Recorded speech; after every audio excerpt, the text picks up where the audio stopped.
Hi guys, ඉතින් කොහොමද ඔයාලට? අදත් ඉතින් iPhone කියලා පිළිගන්නවා travel with SNG YouTube channel එකට මගේ යාළුවෝ හැමෝම. ඉතින් guys ඔයාලා දන්නවද දැන් අපි යන්නේ කොහෙද කියලා?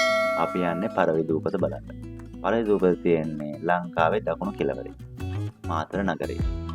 මාතර නගරේ පෙරලාසන්නයට වෙන්න තමයි පරවි දූපත පිහිටලා තියෙන්නේ. එන්න යන අපිත් එක පරවි දූපතට යන්න.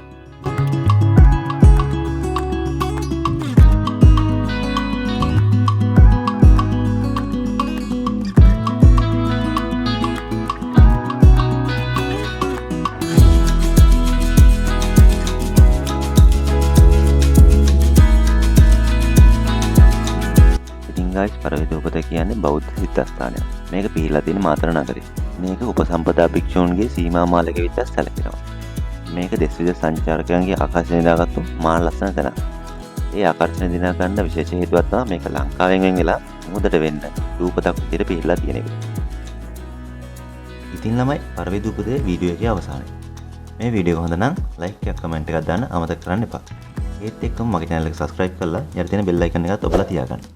ඒකට මම වීඩියෝ එකක් දාපු ගමන් ඔයාලට notification එකක් විතර ගෙන්න ගන්න පුළුවන්. එහෙනම් bye.